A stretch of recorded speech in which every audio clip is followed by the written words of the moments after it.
저는 오늘 주어진 본문 중심으로 너희를 부르심을 보라 라고 하는 이 말씀, 오늘 26절에 그대로 나와 있는 이 말씀인데요, 이 말씀을 제목으로 삼아서 함께 하나님의 주시는 말씀으로 은혜를 받기를 원합니다. 감사합니다. 기도 가운데에 저는 지난 월요일부터 목요일까지 시카고에 1년씩 한 번 열리는 SWM 실크 웨이브 미션이라고 하는 그 선교회, 부족한 종이 이사로 섬기고 있는 귀한 선교단체인데요, 그 실행 운영이사 모임에 참석차 잘 다녀왔습니다. 터키와 바울이 다녔던 소아시아 중심으로 그 지역 가운데에 교회들을 개척을 하는 이 귀한 사역이죠. 그리고 또한 리더들을 훈련하고, 무엇보다 요즘 가장 뜨거운 이슈가 되고 있는 시리아 난민이라든지 이라크 난민이라든지 특별히 아프간 난민들을 위해서 어떻게 저들에게 복음을 전하고, 실질적으로 그 난민들 가운데 하나님께서 복음을 통하여 교회들을 세워주는 이 놀라운 일을 행하시는 이 중앙아시아 중심으로 이슬람권 가운데 역사하신 하나님에 대한 이 놀라운 사역들을 함께 브리핑을 하고 또 전략을 세우는 그러한 모임에 잘 다녀왔습니다. 여러분, 2000년 전 사도 바울이라고 하는 이 한 영적 거장을 통해서 하나님께서 이 소아시아 지역 가운데에 복음의 대로를 열어가셨고, 특별히 많은 교회들을 성령께서 세우셨죠. 그러나 2000년이 지난 이 시점에는 너무나 그 교회의 터가, 잡초가 무성한, 교회와 복음과 하나님의 사람들을 이제는 찾아보기 힘든 그러한 삭막한 상황 가운데 있는 그 지역 가운데에 어떻게 다시 한번 영적인 부흥이 일어날 수 있고 하나님의 나라가 다시 이 무슬림권 가운데에 나타날 수 있을까, 함께 기도하고 고민하는 아주 순수한 그러한 이 단체의 모임입니다. 저는 이번에 참 감사했던 것이 그 세워주신 그 리더들이 굉장히 그 좋은 리더들이고, 미주에서도 대표적인 교회의 리더들이 있고, 그런데요, 특별히 그 대표로 섬기고 있는 이 김진영 선교사님을 비롯해서 이번에 새 이사장이 되신 우리 산호세 새누리교회 손경일 목사님, 다 이런 분들이 실은 저와 제가 대학교 때 선교단체, 그 다음에 학생 캠퍼스 사역, 그리고 단기 선교 사역을 할 때 함께 하던 그런 친구들이에요. 그 외에 많은 리더들이 다, 그리고 권준 목사님 비롯해가지고 다 같은 학교 출신, 다 이제 그런 분들이라서 제가 깜짝 놀랐어요. 아내와 감동받은 것이 37년이 지난 이 세월 가운데 하나님께서 각계 분투하게 하시고, 그 다음에 순수하게 헌신했던 저들을 통해서 한 길을 걷게 하여 주시사, 세월이 지난 다음에 이렇게 가장 지금 중요한 이 무슬림 이슬람 사역을 위해서 중앙아시아, 소아시아에 맡겨주시는 그러한 은혜들을 볼 때에 우리가 뭐 잘나서 그런 것도 아니고, 오직 이것은 하나님께서 택해 주시고 불러주시고 세워주시고 사용해 주신 오직 하나님의 은혜다라는 것을 이구동성으로 함께 나누면서 정말 하나님 앞에 무엇보다 정말 감사했던 그러한 시간을 가졌습니다. 할렐루야. 오늘 본문에 보게 되면 사도 바울도 그런 심정으로 고린도 교회를 향하여 이 모든 것은 실은 하나님이 주신 은혜다, 하나님이 불러주신 자들을 통해서 하나님이 하신 은혜다라고 하는 그러한 말씀을 오늘 이 말씀을 통해서 증거하고 있는 것입니다. 자, 26절을 우리 같이 함께 보도록 하겠는데, 26절에 이렇게 말씀하고 있지 않습니까? 시작. 형제들아, 너희를 부르심을 보라. 육체를 따라 지혜로운 자가 많지 아니하며 능한 자가 많지 아니하며 문벌 좋은 자가 많지 아니하도다. 너희를 부르심을 보라. 너희를 부르심을 보라 라고 지금 말씀하고 있습니다. 자, 그렇다면 하나님은 어떤 자들을 부르신다고 하시는 말씀입니까? 하나님은 어떤 자들을 부르셔서 하나님의 나라를 위하여 쓰시기를 기뻐하시는 것일까요? 저는 오늘 이 본문을 중심으로 크게 몇 가지로 함께 생각하며 은혜를 나누기를 원하는 것입니다. 첫 번째는요, 자랑할 것이 없는 연약한 자들을 부르시는 하나님. 자랑할 것이 없는 연약한 자들을 부르시기를 기뻐하시는 하나님이신 것을 우리는 오늘 이 본문 말씀을 통해서 알 수가 있는 것입니다. 그렇습니다. 하나님은 아무것도 자랑할 것이 없는 연약한 자들 한 사람 한 사람을 부르셔서 하나님의 능하심으로 사용하시기를 기뻐하신다라고 하는 것이죠. 다시 한번 26절을 주목하여 보십시오. 형제들아, 너희를 부르심을 보라. 그러면서 하시는 말씀이 육체를 따라 지혜로운 자가 많지 아니하고, 그죠? 아니하며 능한 자가 많지 아니하며 문벌 좋은 자가 많지 아니하도다라고 말씀하고 있습니다. 육체를 따라 세상적으로 똑똑하거나 지혜가 많은 자가 거의 없지 않느냐? 세상에서 사람들이 알아줄 만큼 능한 자들이 별로 많지 않지 않느냐? 가문을 중요하게 여기는 그 당시 문화 가운데에 우리 가문은 이런 가문이야 라고 문벌조차도 좋은 자가 많지 아니하느냐라고 말씀하고 있는 것입니다.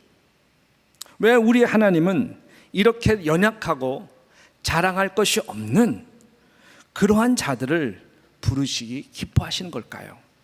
실은 이것에 대한 답이 29절에 사도 바울은 우리에게 답을 주고 있습니다. 29절에 보니까 이는 아무 육체도 시작 하나님 앞에서 자랑하지 못하게 하려 하심이라 라고 말씀하고 있는 것입니다.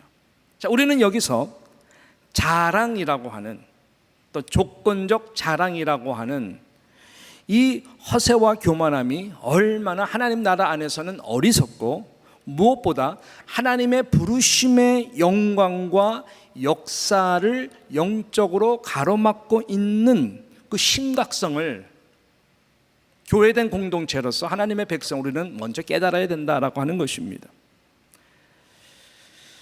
실은 이게 오늘 제목이잖아요. 너희를 부르심을 보라. 이 좀 원어의 뜻을 좀 보게 되면요, 실은 먼저 강조되는 부분이 있는데 그것이 구원이라고 하는 것입니다. 하나님께서는 자기 백성을 구원하시려고 부르시는 그 부르심이 먼저 강조되고 있다라고 하는 것입니다. 좀 더 풀어서 이 말씀, 너희를 부르심을 보라라고 하는 이 말씀을 좀 풀어서 말씀드린다면 이런 거예요. 고린도 교회 성도들아, 하나님께서 너희 한 사람 한 사람을 구원해 주시기 위하여 부르신 것을 먼저 깊이 생각해 보라 라고 하는 것입니다. 구원의 이 영광, 이 구원의 엄청난 은혜의 선물, 어떻게 이 구원을 너희에게 주시기 위해서 하나님이 너희를 부르신 것을 먼저 깊이 겸허히 겸손히 생각해 보라. 부르심 가운데 구원이 되게 한 그 은혜 생각하라 라고 하는 것입니다. 하나님 앞에서 여러분 구원을 받을 자격이 있는 사람, 내세울 만한 자랑이 있는 어떤 자격이나 조건이 있는 자들이 누가 있냐고요. 혹시 여러분 가운데 그런 자격이 있어서 내가 구원받았다고 생각하시는 분 계세요? 그러면 제가 확실하게 말할 수 있는 것은 여러분 구원 못 받으실 수 있는 확률이 굉장히 높아요. 왜냐하면 구원이라고 하는 도 앞에서는 절대로 어떤 조건이나 자랑이나 나의 의가 0.1%라도 들어갈 수 있는 공간이 없거든요. 100% 다 하나님이 하신 것이고 100% 예수 그리스도의 십자가 공로임을 믿습니다.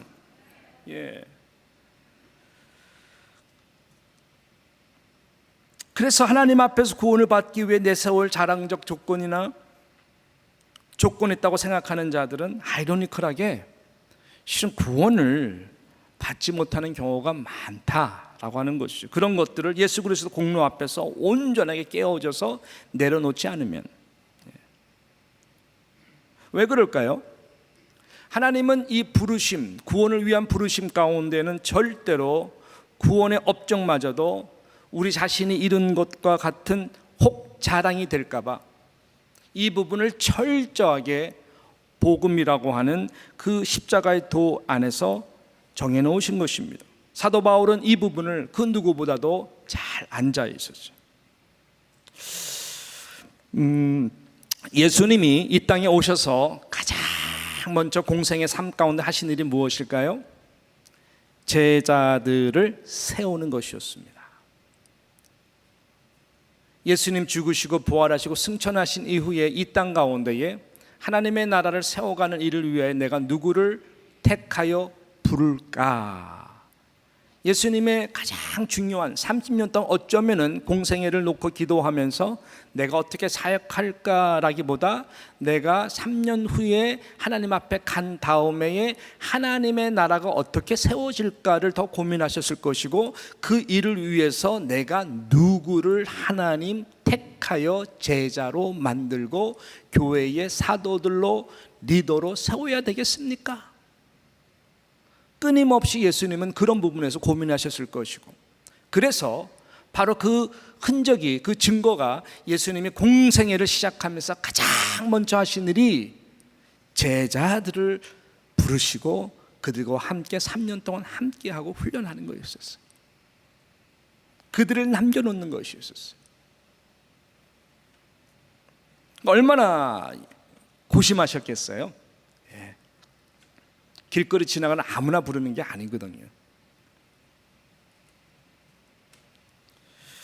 분명한 것은 그 중요한 그 어젠다를 놓고 30년을 기다리셨고 제일 먼저 그 일을 하셨는데, 공생하시면서 당시 분명한 것은 화려한 어떤 종교인들, 탁월한 종교인들이 모여있는 대세인 산헤드린이라든지 그 다음에 로마 제국과 결탁된 어떤 유대인들, 리더들을 중심으로 절대로 예수님께서 그들을 앞으로의 교회 리더나 제자들로 세우지 않았다라고 하는 것입니다. 어느 지역, 어떤 자들을 생각하셨고 가셔서 제자들을 삼았습니까? 당시 가장 자랑할 것이 없는 낮고 천한 갈릴리 지역. 갈릴리 지역에서 그것도 가장 평범한, 그 누구도 뭐 알아주지 않는, 말 그대로 배운 것도 없고 세상의 지혜도 없는, 어떤 가문적으로나 문벌적으로나 내세울 것이 없는, 그런 것이 하나도 없는 갈릴리 어부들 중심으로 예수님은 제자로 택하셨다. 왜 그랬을까요? 왜 그런 자들을 주목하셨고 왜 그런 자들을 앞으로 교회 리더로 세웠을까요? 저들에게는 자랑할 것이 없기 때문입니다. 말 그대로 심령이 그래서 가난한 자들이었기 때문에 그런 것입니다. 심령이 가난한 자는 복이 있나니. 그래서 저들은 복된 자였었어. 그러한 자들이 여러분 구원의 영광을 더욱더 알게 될 거 아니겠습니까? 나중에 그 구원을 이루신 그 십자가에서 예수 그리스도가 어떤 분이신지를 더 알게 됐을 거 아니에요? 그뿐만 아니라 약속대로 3일 만에 부활하신 예수 그리스도의 그 참 영광을 보면서 야, 정말 하나님이 보내주신 하나님의 아들이라는 것을 더욱더 알게 됐을 거 아니에요? 그러한 하나님의 아들이신 예수 그리스도가 수많은 사람들 가운데 나같이 연약하고 무지하고 가진 것이 없고 자랑할 것이 하나도 없는 나를 택해 주셨다. 나를 제자로 교회의 리더로 삼아 주셨다. 교회의 영광을 위해서 헌신할 수 있도록 나를 부르셨다. 그러한 자들이기 때문에 하나님 앞에 설 때까지 저들에게 있는 것은 끝까지 자기 자신을 자랑하지 않았다라고 하는 것입니다. 자랑할 것이 없는 오히려 연약한 나를 사용하시는 그 하나님이 너무나 고맙고 오직 십자가의 도만 자랑하는 그러한 자로 하나님이 그래서 저들을 택해 주신 것이 아닌가 우리는 생각할 수가 있는 것입니다. 이것이 은혜입니다. 이것이 은혜입니다. 이러한 은혜 가운데에 항상 잠길 수 있는, 우리가 구원받고 우리가 직분 받은 이 모든 것 생각하면은 정말 자랑할 것이 없는,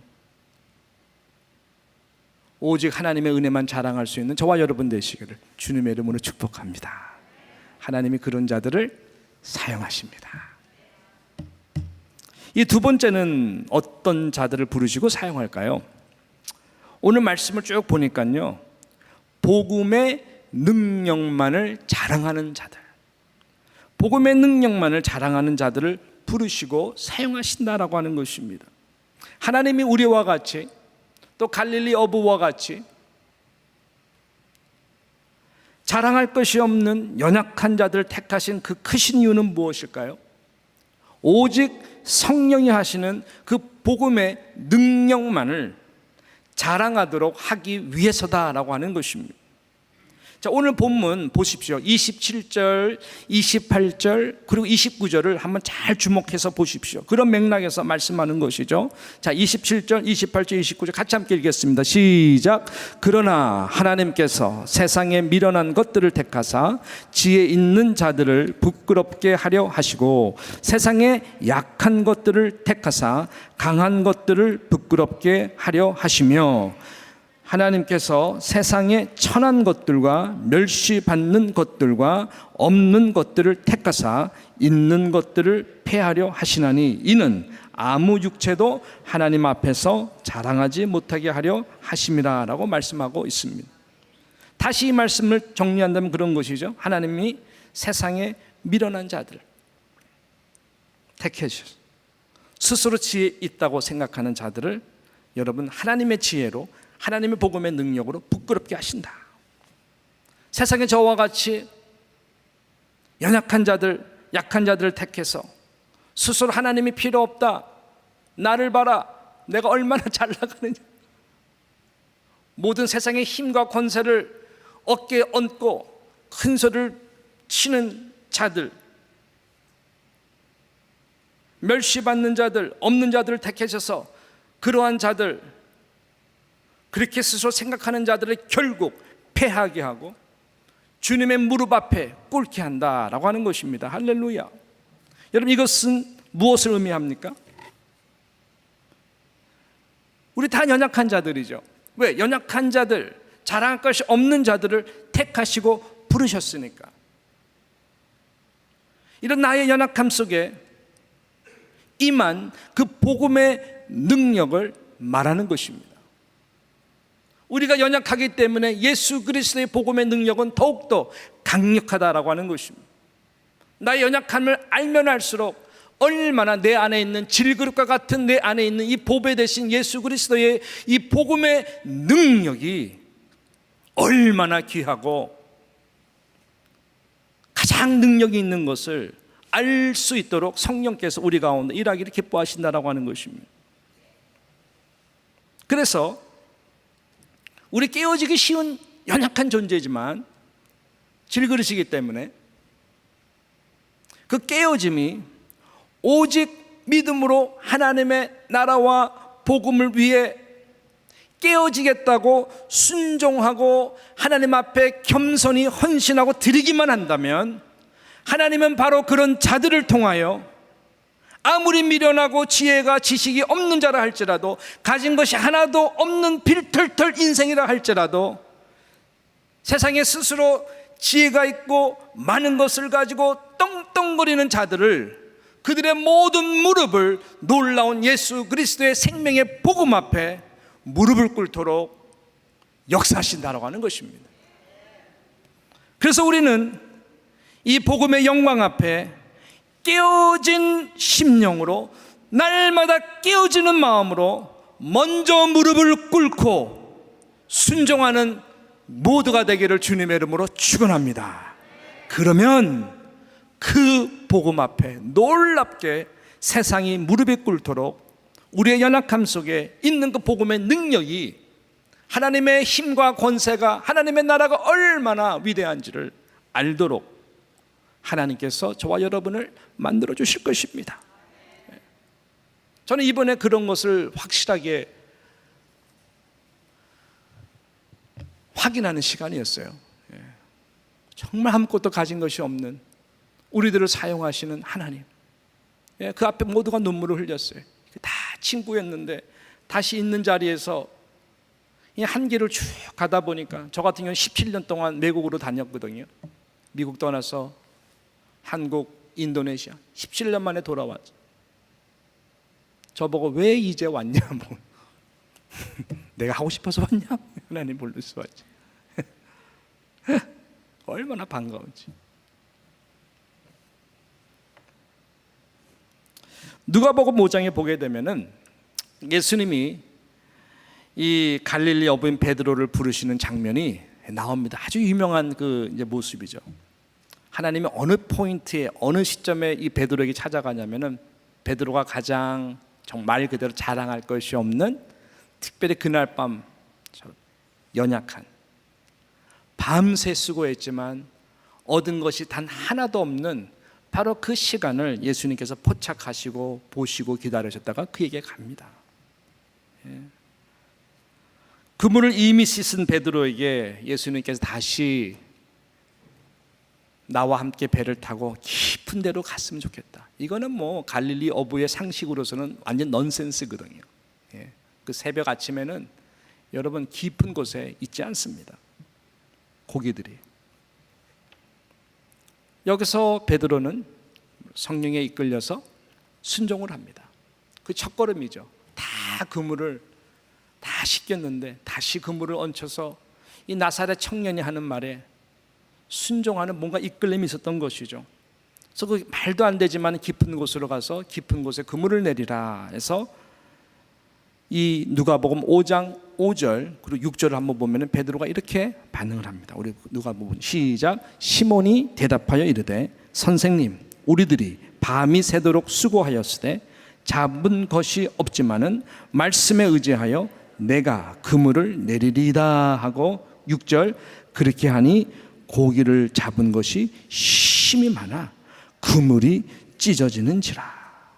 여러분, 이 영광을 베드로가 연약한 가운데에, 자랑할 것이 아무것도 없는 가운데에 그저 예수 그리스도의 말씀에 순종하여 믿음의 한 걸음을 탁 디디니까 하나님께서 이렇게 놀랍게 역사를 했습니다. 그래서 그분의 발 앞에 베드로가 하는 행동이 무엇입니까? 그분의 발 앞에, 그분의 무릎 앞에 완전히 무릎을 꿇고 엎드립니다. 그리고 5장 8절에 이렇게 말씀하죠. 5장 8절 시작. 시몬 베드로가 이를 보고 예수의 무릎 아래에 엎드려 이르되 주여 나를 떠나소서 나는 죄인이로 소이다 하니 라고 고백하고 있는 것입니다.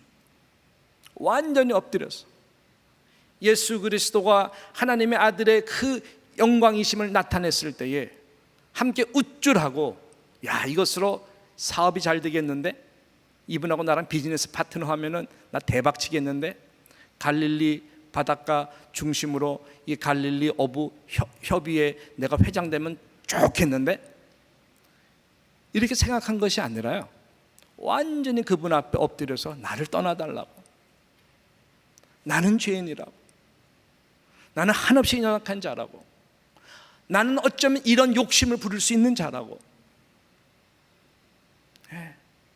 나는 죄인이라고 그 벌벌벌 떨리는 마음으로 주님 앞에 완전히 무릎을 꿇습니다. 이렇게 예수 앞에 무릎을 꿇고 엎드림의 자세가, 여러분 고기를 낚는 베드로에서 주님의 다음의 축복의 말씀과 같이 사람을 낚는 이 하나님의 나라의 놀라운 자로 바뀌어지는 터닝 포인트가 되는 그러한 놀라운 은혜의 시점이 바로 이 시점이었던 것이죠. 여러분, 십자가에 달려 죽으신, 피가 뚝뚝뚝뚝 나의 죄를 씻기기 위해서 나를 대신해서, 내가 가야 되는 지옥의 자리를 대신해서 죽으시는 예수 그리스도 십자가 앞에 무릎을 꿇는 모든 자들에게는 죄인이 의인이 됩니다. 여러분, 구원을 받게 됩니다.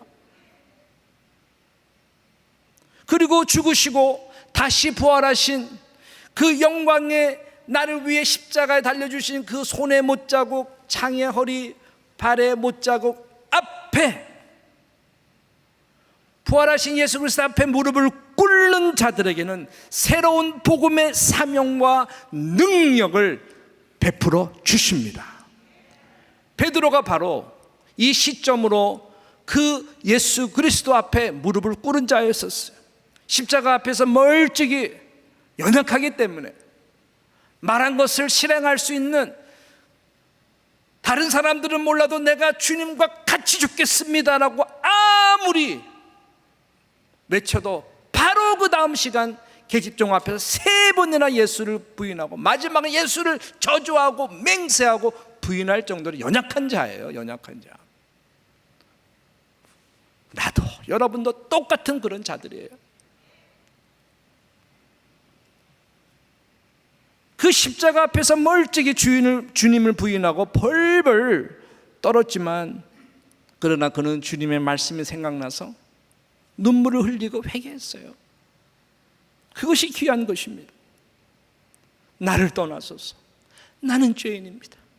무릎을 꿇었던 베드로가 다시 그 십자가 앞에서 너무나 창피한 자신의 모습을 보면서 예수님의 그 말씀, 닭이 3번 울기 전에, 닭이 울기 전에 네가 나를 3번 부인하리라 라고 하는 말씀이 생각나서 엉엉 웁니다. 그 부활의 영광의 주님을 만난 후에 그는 완전히 변화가 됩니다. 성령이 그에게 지혜와 진리의 영으로 충만하게 하자 말 그대로 사람을 낚는 업으로 크게 쓰임을 받은 것을 우리는 압니다. 지금도 세계의 중심으로 불리웠던 로마에 가면, 또 로마 가운데 가장 중심이 여러분 아시다시피 바티칸이거든요. 바티칸 성당. 또 바티칸 성당 중에서 가장 중심에 뭐가 있냐면은 바로 이 갈릴리 어부인 베드로의 무덤이 있습니다. 그곳에 이렇게 써 있다고 합니다. 여기 위대한 갈릴리 어부가 잠들다. 할렐루야. 저는 말씀을 마칩니다. 설교 30 부분에서 말씀드렸던 것과 같이 지금 지구상에서 가장 큰 이슈인 이 시리아, 이라크, 그리고 아프간 이 난민들을 위해서 이슬람 복음을 위하여 너무나 이 수고하는 SWM 이 단체는 정말로 귀한 일을 하고 있습니다. 이 감동이 너무나 많아요. 이번에 우리 호스트한 교회가 레이크 뷰 언약교회, 목회지의 무덤이라고 하는 시카고 가운데 가장 유일하게 지금 계속 성장하는 교회예요. 그 목사님이 1.5세인데 그분은 제가 항상 학생 운동할 때에 UC 벌클리 다니면서 또 위에서 캠퍼스 사역하던 아는 목사님. 특히 사모님은 제가 섬겼던 KCM의 또 대학교 캠퍼스의 학생이었어. 이거 만나서 너무너무 그냥 그 교회가 호스트를 하는데 그 교회에서 이 어린이 난민 살고 해서 굉장히 헌신해서 올인해서 돕고 있거든요. 그러다가 지난번에 그 시카고에 뭐 이렇게 우리 이번에 폭우를 당했던 것 같이 어려움을 당했을 때에 놀라운 것은 그들이 세운 이 난민 교회, 그들이 하루 종일 일해봤자 1불 벌거든요. 하루 종일 일해봤자 1불밖에 못 벌어요. 난민들이. 그 사람들이요, 시카고에 있는 여러분들의 형제 자매도 어려운 분들을 위해서 2,000불을 헌금해가지고 보냈대요. 이 교회 난민들이. 여러분, 이 순수한 이것이 느껴집니까? 놀라지 않는 여러분들 제가 많이 놀랐는데 그들이 2,000불을 모아가지고 헌금을, 미국에 있는 이 교회에 헌금을 한 거예요. 어려운 분들에서 쓰시라고 구제헌금을 한 거예요. 최선을 다해서. 그래서 이 교회가 감동을 받아가지고, 감동 안 받겠어요? 그러니까 실은 뉴욕 장로교회가 난민을 도왔는데 우리가 지금 폭우가 됐다. 그러니까 난민들이 너무나 뉴스 보면서 걱정돼가지고 어려우신 분들에서 2,000불을 헌금한 거랑 똑같은 거예요, 여러분. 그럼 우리 교회가 가만히 있겠죠, 그걸 받으면. 그 교회도 마찬가지예요. 너무 감동이 커가지고 이분들이 10배로 모아가지고 또 보냈대. 예. 할렐루야. 이런 역사들이 일어나고 있어요. 예.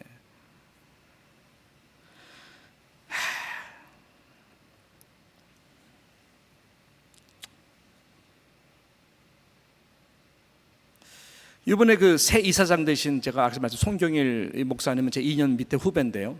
예, 제가 KCM이라는 단체의 초대 회장이고 이분이 3대 회장이었었어요. 우리 같이 함께 단기 선교하면서 일본, 동남아시아 그때 80년대 같이 다니면서 이분이 이제 일본에서 은혜를 받아서 이제 나중에 일본 선교사로 헌신을 하게 됩니다. 근데 지금 실리콘밸리인 새누리교회에서 아주 폭발적으로 부흥을 하는 그 귀한 사역 가운데 하나님 귀하게 쓰시는 분이신데 이분이 이번에 이사장이 됐어요.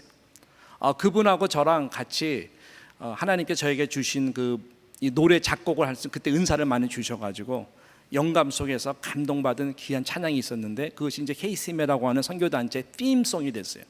파송할 때 또 저희들이 가는 곳곳마다 이 노래를 불렀는데 그분하고 저랑 듀엣을 참 많이 했어요. 예. 그래서 같이 이번에도 좀 저랑 같이 함께 차 안에서도 부르고 그랬는데 이런 노래였었어요. 역겹더라도 좀 들어주세요. 이게 80년도 초니까 80년도 중반이니까 아주 시대가 떨어진 노래지만은 하나님이 주신 이 노래였었어요. 그 옛날 갈릴리에서 지친 어부들 인생의 참된 소망을 주신 예수님 사람 낚는 어부가 되라 하신 주의 말씀 따라 행한 어부들 큰 능력 얻었네. 꿈을 잃은 젊은이여 나와서 능력의 주를 따르라. 가진 것 없었던 저 위대한 갈릴리 어부들같이라고 하는 찬송이었어요. 꿈을 잃은 젊은이여 나와서 능력의 주를 따르라. 가진 것 없었던 저 위대한 갈릴리 어부들같이 우리가 가는 곳곳마다 디아스포라 우리 젊은 대학생들 청년들에게 이 찬송 부르면서 같이 헌신하고 우리 가진 것 없는 이민자들 젊은 대학생들이지만 우리의 한 번밖에 없는 인생을 정말 우리 갈릴리 어부 베드로와 같이 하나님의 나라를 위해서 헌신하자. 그런 이제 그 당시 때 그 무브먼트가 그랬어. 이 노래가 많은 젊은이들의 가슴을 울렸고 37년이 지난 이 시간까지도 이 갈릴리 어부를 통해서 복음의 능력을 이루었던 그 하나님의 은혜가 그 모인 모든 자들을 통해서 참 우리 가진 것도 없고 아무것도 아니고 지금도 그런 자들이지만 하나님께서 사용해 주시는 그 은혜 앞에 남아있는 그루터기와 같이 이 길을 같이 끝까지 같은 비전으로 가고자 하는 그 마음들이 모아진 것이 얼마나 감사한지 모르겠어요. 시카고에서 의미 있는 이제 저녁에 그 야경을 좀 보면서 시카고 보면 아키텍처 크루즈라고 있어요. 그 도시의 그 강가들이 흐르고 그러는데 그것을 쫙 하면서 그 시카고의 그 빌딩들을 설명해 주는 그러한 야경의 배 시간이 있는데 세계적으로 유명한 거예요. 그래서 한번 그 교회에서 섬겨 주셔가지고 그걸 다니는데 그 인도하시는 분이 그 유명한 시카고의 1871년도에 있었던 시카고 대화재 사건에 대해서 쫙 설명을 해줘요. 그 3일 동안 완전히 온 시카고를 다 덮었죠. 다 덮었던 그 사건. 그 이야기를 들으면서 큰 감동이 있었어요. 여러분 그 당시 땐 누가 그 시카고의 가장 영적인 리더로 있었습니까? D.L. 무디라고 하는 이 부흥사인 이 귀한 목사님이 그 시카고 대화재의 이 중심에 있었어요. 이 D.L. 무디 교회도 다 탔어요. 완전 다 잿더미가 됐어요.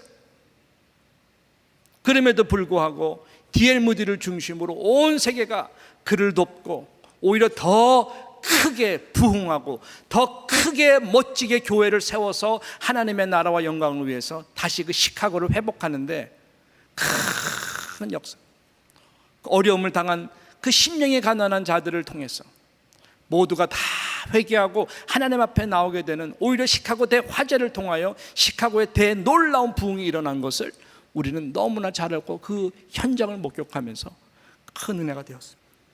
우리 다 어려운 시간을 지납니다. 네. 여러분, 모두가 다 잿더미가 되어도 하나님의 영광은 절대로 잿더미가 되지 않는 것이죠. 그런 마음으로 앞으로 우리 교회가 이제 어느덧 3년을 바라보면서 귀한 리더들을 세워서 교회가 이제 힘있게 하나님의 나라를 위해서 나아가야 할 때예요.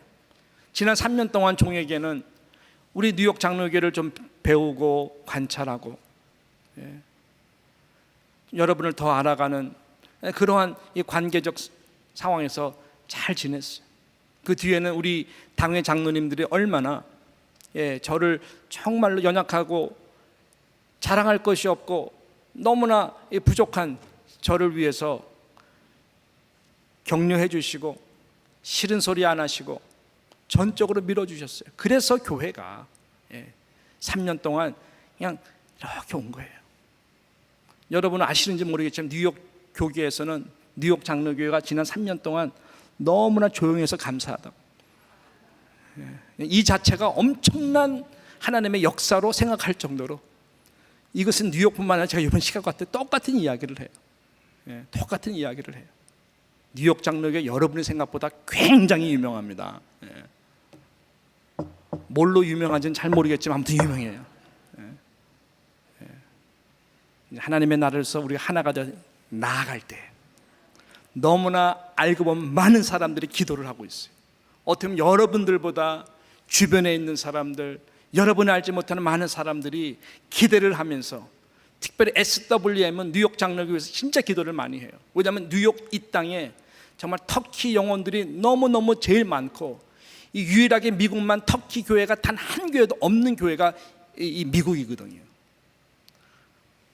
그래서 이 올 내션들이 있는 이 뉴욕을 향한 저희들의 마음이 뜨거워요.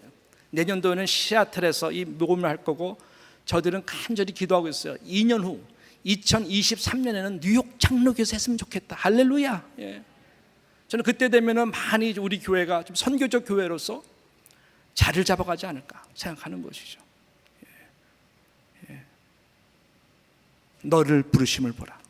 서 있는 말씀 전하는 저부터 아무것도 내놓을 것이 없는, 아무것도 아닌 그러한 자를 하나님께서 지금까지 그나마 사용해 주셨고, 또 이 자리에서 오늘 예배드리고 남아있는 우리 뉴욕 장로교 성도 한 분 한 분들이 얼마나 자랑스럽고 감사한지요. 이제는 우리가 한마음 한뜻 되어서 오직 이 30절 31절에서 말씀하는 너희는 하나님으로부터 나서 그리스도 예수 안에 있고 예수는 하나님으로부터 나와서 우리에게 지혜와 의로움과 거룩함과 구원함이 되셨으니 기록된 바, 다시 말하죠, 자랑하는 자는 주 안에서 자랑하라 함과 같게 하려 함. 이제는 오직 예수 그리스도 안에서, 오직 예수 그리스도가 교회의 머리가 되사 우리 삶의 주인이 되시고 왕이 되어주사, 오직 예수 그리스도 안에서 예수 그리스도만 자랑할 수 있는 우리 모두가 되기를 주님의 이름으로 축원합니다. 연약하고 자랑할 것이 없는 나와 우리 모두를 택하신 하나님, 그 하나님, 그 예수님, 그 성령님, 이제는 우리 모두가 한 마음만 뜻되었어. 저 하나님이 원하시는 그 길로 갈 수 있는 모두가 되기를 주님의 이름으로 축원합니다.